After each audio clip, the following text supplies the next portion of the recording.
Hi everyone, welcome back to my YouTube channel. So आज के lecture में हम डिस्कस करेंगे हेसनबर्ग्स अनसर्टेनिटी प्रिंसिपल के बारे में। ठीक है, तो हम क्या देखते हैं कि all moving objects have well defined paths. मतलब जितनी भी मूविंग ऑब्जेक्ट्स हैं उनका एक वेल डिफाइंड पाथ होता है ना। और वो जो पाथ होता है उस ऑब्जेक्ट का, वो हम डिटरमाइन कैसे करते हैं। The path of an object can be determined by knowing its position and velocity at various intervals of time. मतलब अलग अलग इंटरवल्स ऑफ टाइम पे उसकी पोजीशन या वेलोसिटी की जगह मोमेंट भी आ सकता है, मोमेंटम नहीं।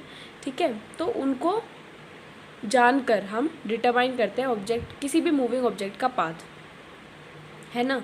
बट वर्नर हेसनबर्ग ने क्या बोला, उसने पॉइंट आउट किया that we can never measure accurately both the positions and velocity और मोमेंटम। उसने ये बोला कि हम कभी भी पोजीशन और वेलोसिटी दोनों को एक्यूरेटली मेज़र नहीं कर सकते। ठीक है, हमने क्या पढ़ा अभी तक कि जो मूविंग ऑब्जेक्ट्स है उनका एक वेल डिफाइंड पाथ होता है, राइट।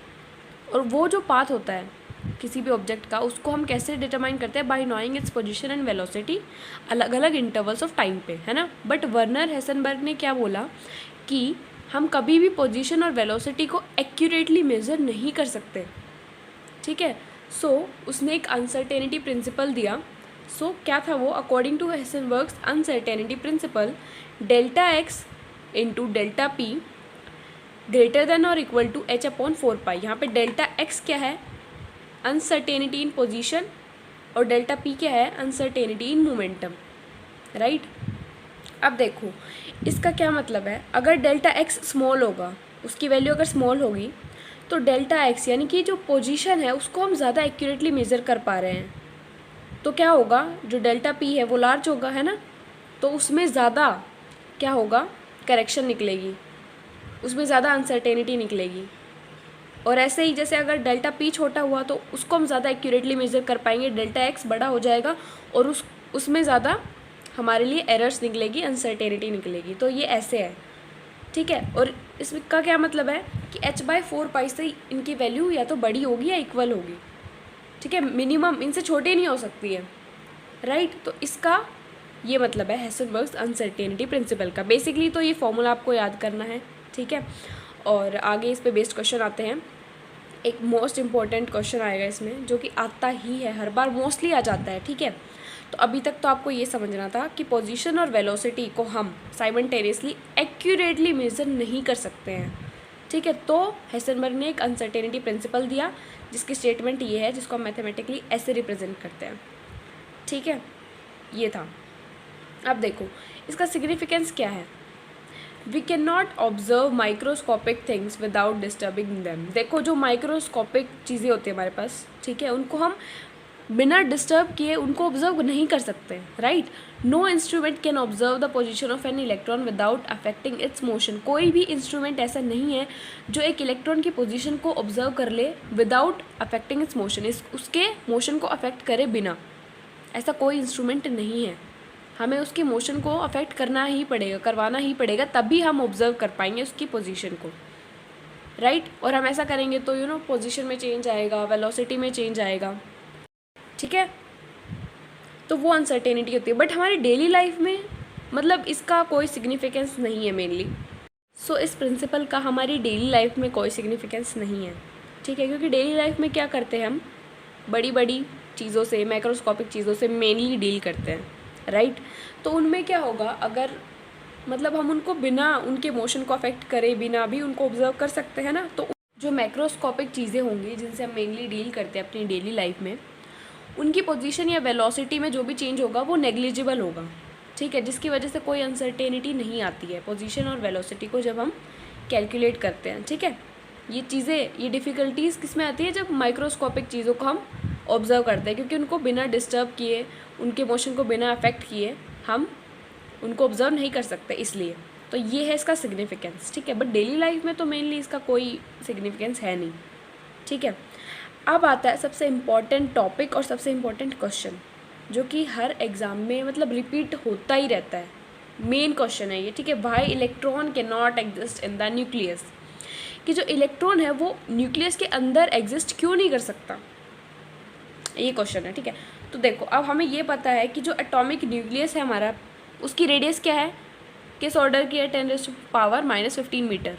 ठीक है, अगर इलेक्ट्रॉन को उसके अंदर एग्जिस्ट करना है न्यूक्लियस के अंदर, तो उसकी जो पोजीशन में जो अनसर्टेनिटी है ना, वो मैक्सिमम अनसर्टेनिटी 10⁻⁻15 मीटर होनी चाहिए, तभी वो एग्जिस्ट कर पाएगा। ठीक है, तो अब देखो, तो यहाँ पे हम यूज़ करेंगे हेसेनबर्ग्स अनसर्टेनिटी प्रिंसिपल का।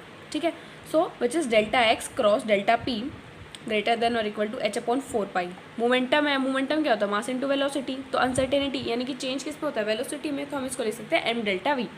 ठीक है, तो यहाँ से हम डेल्टा v की वैल्यू निकाल लेंगे, इन सबको इधर ले आएंगे। ठीक है, ये आ गया हमारे पास। अब रखेंगे इनकी वैल्यूज़। h की वैल्यू, प्लैंक्स कॉन्स्टेंट की value 6.634 into 10⁻⁻34 divided by 4 into 3.14 into, मतलब ये पाई की वैल्यू हो गई। ठीक है, और डेल्टा एक्स की हमने क्या बोला था कि अगर उसको न्यूक्लियस में एग्जिस्ट करना है इलेक्ट्रॉन को, तो उसकी जो अनसर्टेनिटी पोजीशन में होनी चाहिए वो कितनी होनी चाहिए, 10⁻⁻15 ऑर्डर की। और मास तो हमें पता ही है इलेक्ट्रॉन का 9.11 इंटू 10⁻⁻31। ठीक है, सो डेल्टा वी की वैल्यू कितनी आ गई हमारे पास, 5.77 इंटू 10⁻10 मीटर पर सेकेंड। अब देखो यहाँ पे डेल्टा वी की वैल्यू ये आई है। जो वेलोसिटी में अनसर्टेनिटी आई है हमारे पास, वो वेलोसिटी ऑफ लाइट से बहुत ज़्यादा आई है। वेलोसिटी ऑफ लाइट कितनी होती है, 3 into 10⁸ metre per second, right. But जो ये वैल्यू आई है, change in velocity, uncertainty in velocity, ये बहुत ही ज़्यादा है उससे, वेलोसिटी ऑफ लाइट से। इसीलिए ऐसा प्रैक्टिकली पॉसिबल नहीं है कि इलेक्ट्रॉन न्यूक्लियस में एग्जिस्ट कर जाए, इसलिए वो नहीं करता है। ठीक है, तो ये बहुत ही इंपॉर्टेंट है। ठीक है, उसके बाद कुछ क्वेश्चंस देखते हैं इसके ऊपर based. Calculate the uncertainty in its velocity if the uncertainty in its position is of order of ±10 picometre. तो हमें दिया हुआ है अनसर्टेनिटी इन इट्स पोजीशन, यानी कि डेल्टा एक्स दिया हुआ है 10 पिकोमीटर। अब हमें पता है, इसको हम मीटर में कन्वर्ट कर लेंगे। ठीक है, तो ये क्या आ जाएगा, 10⁻⁻12 मीटर। इसको सॉल्व करेंगे तो 10⁻⁻11 मीटर। ठीक है, अब लिख लेते हैं कि हमारा हेसेनबर्ग्स अनसर्टेनिटी प्रिंसिपल की स्टेटमेंट क्या है, delta x cross m delta v h/4π। Right, अब सबकी वैल्यूज पुट कर दो। हमें क्या कैलकुलेट करना है, अनसर्टेनिटी इन इट्स वेलोसिटी। तो वेलोसिटी को इधर रहने दो, बाकी चीज़ों को उधर ले जाते हैं। ठीक है, साथ के साथ वैल्यू पुट कर लेते हैं हम, 10⁻⁻34 डिवाइडेड बाई 4 इंटू, और पाई की वैल्यू क्या रखेंगे, 22/7। डेल्टा एक्स की value 10⁻11 into mass of electron क्या होता है, 9.11 इंटू 10⁻31। राइट, तो अब आप इसको सॉल्व करोगे ना कम्प्लीटली, तो वैल्यू आ जाएगी आपके पास 5.76 इंटू 10⁻6 मीटर पर सेकेंड। ये आ गया अनसर्टेनिटी इन इट्स वेलोसिटी। देखो कुछ भी नहीं करना आपको, सिंपल फॉर्मूला में वैल्यूज़ पुट करनी है।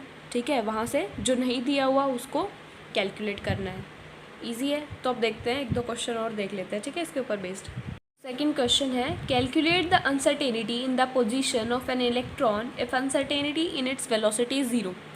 अब हमें क्या फाइंड आउट करना है, अनसर्टेनिटी इन पोजीशन। तो डेल्टा एक्स को इधर रहने दो, बाकी सारी चीज़ों को हम उधर ले जाएंगे। Right, h/4π m delta v। Right, कुछ रह तो नहीं क्या, डेल्टा एक्स नहीं, ठीक है। अब क्या दिया हुआ है, अनसर्टेनिटी इन इट्स वेलोसिटी 0, ये टर्म 0 दी हुई है, तो डेनोमिनेटर क्या बन जाएगा हमारे पास, 0। इसका मतलब क्या हो गया, जो अनसर्टेनिटी है पोजीशन में वो कितनी है, इनफाइनाइट है। ठीक है, सिंपल सा क्वेश्चन था बट लॉजिकल क्वेश्चन है। राइट, नेक्स्ट क्वेश्चन है, an electron has the speed of 500 metre per second with uncertainty of 0.02%। What is the uncertainty in locating its position. Delta x निकालना है और स्पीड दी हुई है, यानी कि वेलोसिटी दी हुई है 500 मीटर पर सेकेंड। राइट, और अनसर्टेनिटी भी दी हुई है, तो डेल्टा वी क्या आ जाएगा, 500 क्रॉस 0.02% दिया हुआ है डिवाइडेड बाय 100। राइट, अब आप इसको सॉल्व कर लो तो ये आ जाएगा 0.1 metre per second. Sorry pen नहीं चल रहा, एक second, 0.1 metre per second, right. ये आ गया डेल्टा वी की हमारे पास वैल्यू। अब जैसे हम पहले करते थे वैसे करेंगे, ठीक है।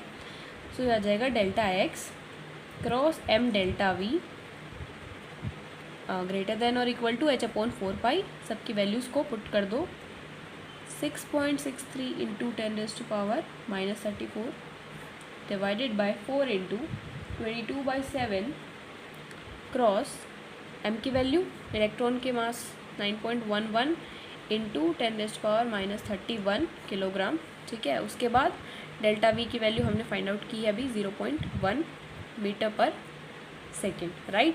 तो आप इसको कैलकुलेट करोगे तो आपके पास वैल्यू आ जाएगी 5.77 इंटू 10⁻⁻4 मीटर, ठीक है। 5.77 इंटू 10⁻⁻4 मीटर, ये आ गई आपके पास डेल्टा एक्स की वैल्यू, ठीक है। तो आज के वीडियो लेक्चर को यहीं पे सम अप करते हैं। तो हमने क्या पढ़ा आज? हेसेनबर्ग्स अनसर्टेनिटी प्रिंसिपल के बारे में पढ़ा, ठीक है, कि कहाँ से आया। क्योंकि क्या होता है कि जो मूविंग ऑब्जेक्ट है उनका एक वेल डिफाइंड पाथ होता है ना। तो उस पाथ को कैसे डिटरमाइन करते हैं? Bye knowing its position and velocity, ठीक है। बट जो वर्नर हेसेनबर्ग्स थे उन्होंने पॉइंट आउट किया कि जो पोजीशन और वेलोसिटी है या मोमेंटम है उसको हम दोनों को कभी भी एक्यूरेटली मेज़र नहीं कर सकते। तो उसने एक अनसर्टेनिटी प्रिंसिपल दिया जिसको हम यूज़ करके हमने इतने सारे क्वेश्चन को सॉल्व किया है, ठीक है। फिर इसका सिग्निफिकेंस देखा कि डेली लाइफ में तो इसका कोई फिजिकल सिग्निफिकेंस है नहीं, ठीक है। माइक्रोस्कोपिक चीज़ों के लिए होता है क्योंकि हम उनको बिना उनके मोशन को अफेक्ट करें, उनको बिना डिस्टर्ब करें हम उनको ऑब्जर्व नहीं कर सकते, इसलिए। फिर हमने मोस्ट इम्पॉर्टेंट क्वेश्चन देखा कि वाई इलेक्ट्रॉन के not exist in the nucleus, which is very important, ठीक है, from the point of view of exam. तो आज के लिए इतना ही, ठीक है। नेक्स्ट वीडियो लेक्चर में हम आगे का जो टॉपिक है, ठीक है, वो डिस्कस करेंगे। So thank you so much.